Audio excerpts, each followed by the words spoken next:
Nós estamos aqui nessa noite especial no nosso Congresso de Fé 2025 da Igreja Evangélica Metodista, com o pastor Eliel Lima, pastora Midian Lima, que já viraram da família, hein? Ó, já são íntimos nossos.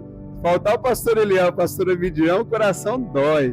Pastor, é uma alegria recebê-los aqui nesse congresso. Para nós é um prazer imenso e creio que Deus tem coisas tremendas para fazer no nosso meio nessa noite. Amém. Pastor Mateus, quero falar da honra de estar aqui, agradecer ao senhor, agradecer ao bispo, a pastora, por nos receber tão bem, toda essa família sacerdotal que amamos. Estar neste Congresso de Fé 2025, para mim, é uma honra. Na verdade, a gente estava conversando hoje no almoço, se não me falha a memória, é o quarto ano?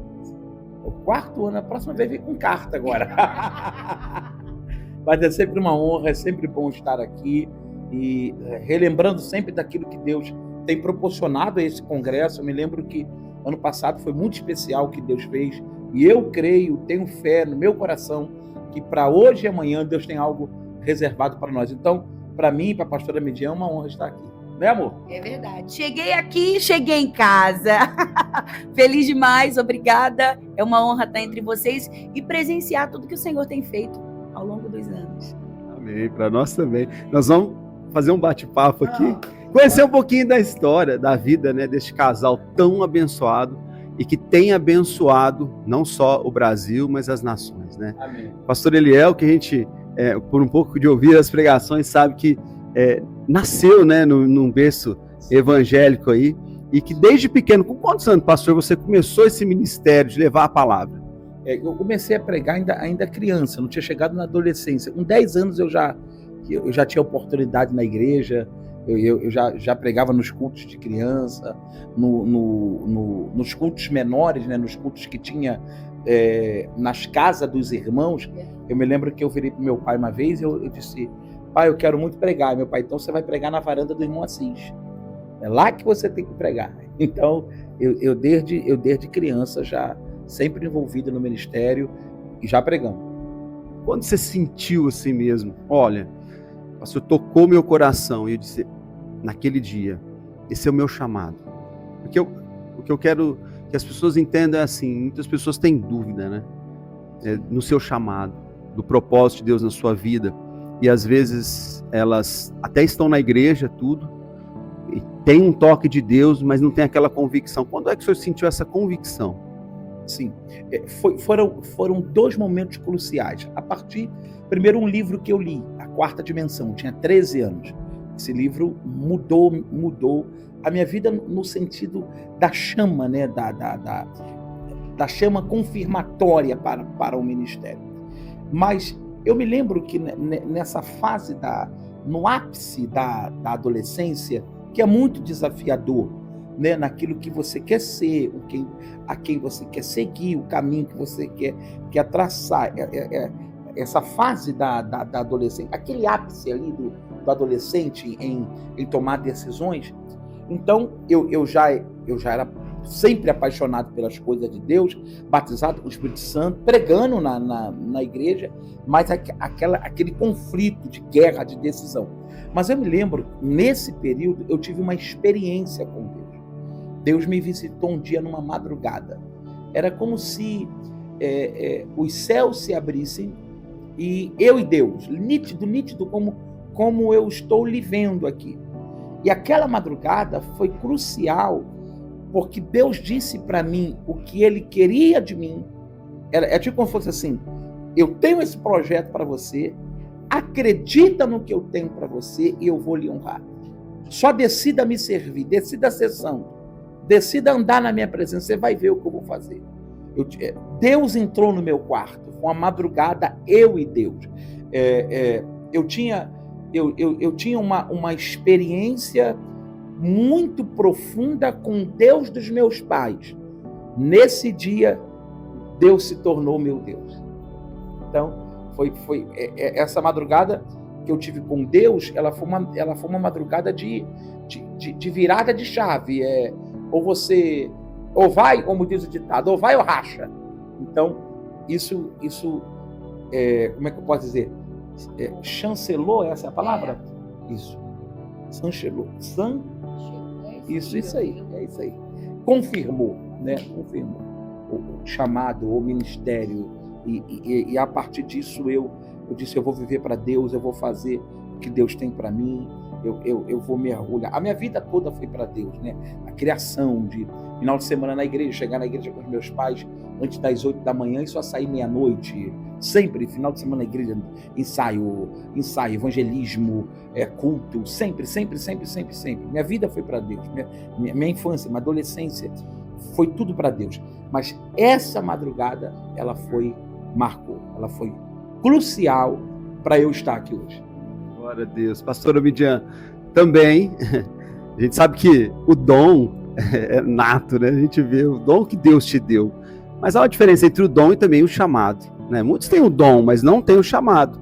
E nós vemos que você tem um chamado, porque a tua voz impacta. Tem vozes que são lindas, e as pessoas ouvem e falam que maravilha, mas tem vozes que elas impactam vidas, transformando. Como que foi esse teu chamado também? Eu nasci num lar cristão, né? Fui inserida ali naquele contexto, servindo a Deus na igreja local, desde muito pequenininha. E ao contrário do Eliel, eu me escondia. Então eu passei a minha adolescência inteira me escondendo, né? A minha juventude inteira me escondendo, porque ao contrário dele eu não queria ministério. Mas Deus, ele me atraiu com cordas de amor, né? Eu conheci esse Deus na minha adolescência também. Eu me lembro que a minha primeira experiência, o primeiro pacto que eu fiz com Deus, eu tinha 13 anos. E Eliel estava falando e eu me lembrando aqui das EBFs, das conferências de jovem, ali onde Deus falava com a gente, aí onde Deus fazia a promessa. Mas depois que nós sofremos um acidente de carro em 2005, eu já era casada, já tinha 2 filhos, foi que Deus me chamou para o ministério itinerante, porque eu servi a igreja local a minha vida inteira. Antes de casar, depois de casar, mas quando Deus me chama para o ministério itinerante, Ele me chama no meio do caos, né? Sofremos um acidente de carro e meu filho na UTI, uma madrugada Deus entrou lá e disse para mim, eu quero você. Eu quero que você vá. Chegou o tempo de você ir, de você fazer aquilo que eu quero. E desde aquele dia para cá, pastor, nunca mais eu parei. Isso foi em 2015. A gente está em 2025. 2015, E aí logo depois veio o disco Deus na Minha Casa, né, que tem a canção Jó. De lá para cá eu não parei mais. Deus vem só confirmando, né? Como diz a sua palavra, os passos do homem, né, é confirmado pelo Senhor, e Deus só tem confirmado. Não, essa é uma marca, né? Você tocou no ponto que é a música Jó. A gente vê assim, muitas pessoas às vezes compõem um louvor, uma música, de uma maneira pensando, lógico, atingir as pessoas, mas de ter um sucesso. O seu foi o contrário, foi uma experiência de vida, né? E essa música, lógico, que marcou a vida de vocês, mas marcou uma geração, né? Marcou muitas vidas. Queria que você falasse um pouquinho sobre o Jó. Essa canção que chegou para mim quando eu estava 2 dias antes, né, amor, de nós sofremos um acidente. O Delino Marçal, que é o compositor dessa música, disse que tinha passado uma madrugada com Deus. E Deus deu essa canção para ele perto das 3 da manhã. Ele acordou a esposa dele, dizendo que Deus tinha dado aquela canção para ele. Ela disse, essa canção é muito difícil, você não vai cantar ela não. A gente, aí, abrindo para eles aqui, amor, a gente tem esse áudio lá no estúdio. No estúdio a gente tem um áudio, quando o Delino me manda o áudio de madrugada, falando baixo. A filhinha dele era bebezinha, a Rebeca. Ele fala, amigo, o bebê tá dormindo, mas Deus acabou de me dar uma música.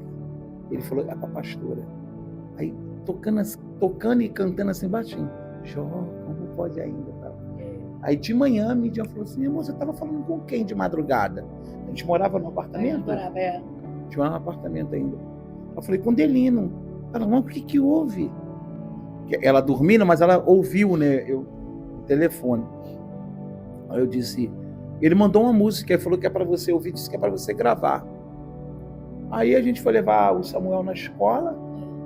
Na volta ela falou assim, põe para eu ouvir a música. Aí quando ela ouviu, eu falei, não vou gravar isso nada, Eliel. Desse jeito, eu falei, Eliel, essa música fala de um tempo de deserto. Eliel, eu não vou gravar essa música, eu não quero nem saber dessa música. Você fala pro Delino que muito obrigada, que eu não quero saber dessa música, não. E ele disse, Midian, mas uma música bíblica tão abençoada. Eu falei, Eliel, vai acontecer alguma coisa com a gente. Deus está falando, Deus está preparando o nosso coração, porque Ele vai sacudir a gente. Isso foi na segunda, pastor. Na quarta-feira, enquanto nós íamos para o culto, nós sofremos um acidente de carro, nosso carro capotou 4 vezes. Eu estava com as crianças no carro, a gente estava chegando na igreja, ali no Rio de Janeiro, e pensa num deserto que nós passamos. Naquela madrugada, 2 da manhã, meu filho estava recebendo uma sentença de morte, de que ele não duraria 4 horas, que era para nós nos despedirmos dele. Naquele dia, ele estava completando 9 meses de vida. E os médicos disseram, ó, despede dele, porque a respiração está baixando, ele tem bolsa de sangue no abdômen e ele vai morrer. Ele tem um trauma muito grande, essa madrugada ainda, ele vai morrer. E foi a madrugada, eu não orava, eu agonizava. Foi a madrugada que eu agonizei, olhando num vasculhante pequenininho assim, e perguntando para Deus por que eu estava passando por aquilo, colocando em questão minha fidelidade. Senhor, eu e minha casa, nós temos sido fiel, Senhor, por que a gente está passando por isso? E aí onde Deus me chamou a atenção e disse, será que você não está entendendo que eu montei um cenário que por conta dessa ferida eu vou curar muita gente? Porque tem tempos da nossa vida que Deus vai abrir uma ferida em nós para curar outros, né? E às vezes a gente vai ter que ir sangrando para que outros sejam alcançados com a mesma graça, com a mesma unção, com o mesmo poder.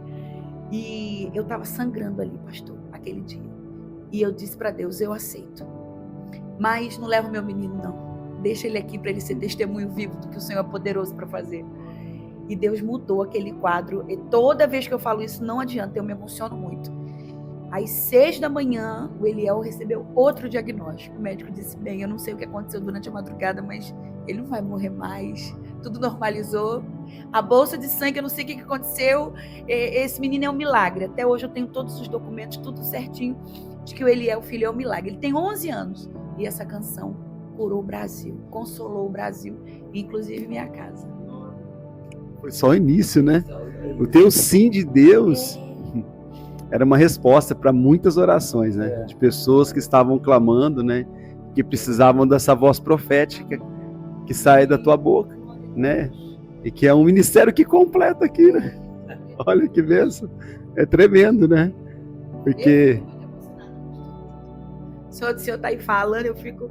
Tem que segurar porque tem o culto, eu tô com maquiagem aí. Mas eu chorei muito com o Jó também.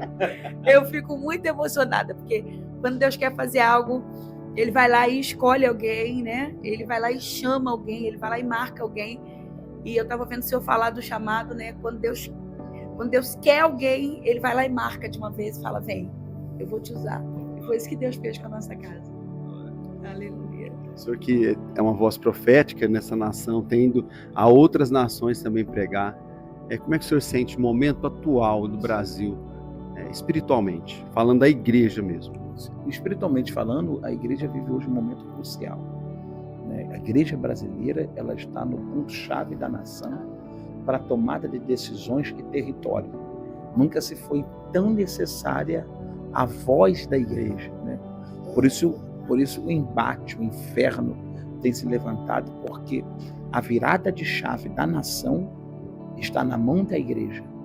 Penso, sinto e percebo que chegou a hora da igreja. Por isso, tamanho ataque, tamanha afronta, mas sobre a igreja brasileira está aquela palavra que estava sobre os hebreus. A Bíblia diz, quanto mais oprimia os hebreus, mais eles que se multiplicavam. Então nós estamos debaixo dessa palavra, e a igreja brasileira como um todo, nós somos a virada de chaves dessa nação, e vem um tempo aí de um avivamento, uma transformação muito grande. Até mesmo também nesse cenário, né, que acabou se tornando com um nome, né, música gospel, mas que nós sempre conhecemos como louvor e adoração, que é a essência, né? Como é que a senhora vê isso? Porque a gente vê que muitos princípios se perderam, né? Entende? É uma forma de chegar, né? A gente viveu uma transição muito grande. A gente saiu do disco, a gente saiu do CD, saiu do disco e fomos para as plataformas. E as plataformas, elas começaram a distribuir as canções com a chamada música gospel. Então, por exemplo, quando você vê alguém que não é cristão, que você canta o quê? Às vezes as pessoas me perguntam, às vezes eu estou em algum lugar, chega alguém para tirar uma foto de alguma coisa, aí tem gente que me pergunta, tô vendo pessoas tirar foto com você, você é o quê? você canta o quê? Você canta música gospel? Então, foi uma forma, foi tipo como uma bolha sendo rompida, sabe? E chegou. Hoje na televisão, eu já tive a oportunidade de fazer alguns programas de televisão, e quando você chega lá dentro da televisão, aquele povo que não conhece ainda, que não serve ao Senhor, que não... Ah, você é cantora gospel, você é cantora de música gospel. E isso quem trouxe pra gente foi essa transição, né? Essa transição do analógico pro digital, né? A perca do disco que a gente tanto amava para a chegada das plataformas de música. E eu vejo como um avanço, eu vejo como uma bênção, né? Expandiu, espalhou. Hoje, quem não ouve, né, uma canção gospel? Isso é uma bênção muito grande. Está indo, sabe? Deus está levando. É isso aí. Glória a Deus, glória a Deus. Queria que o senhor deixasse uma mensagem aí para os nossos ouvintes aí. Está todo mundo aguardando aí. Sei que o senhor tem essa palavra profética, né? Para essa geração que tem abençoado muitas pessoas. Amém. A minha oração é que o Senhor te abençoe. A minha oração é que você permaneça firme. Não desista por nada. Você já chegou até aqui. Não retroceda. Você chegará ao seu propósito e destino. Para os fiéis, Deus sempre tem uma porção maior. Então permaneça firme. Deus te abençoe. Muito obrigado. Vamos embora para o congresso. Obrigado, pastor. É uma alegria. Muitíssimo obrigado. Eu creio que Deus tem coisas muito maiores. A gente está no meio do ano, né? O meio fala de decisão. E eu creio que Deus tem uma palavra, uma resposta e um tempo novo para aqueles que estão assistindo a gente aí e quem está aqui no congresso. Deus abençoe.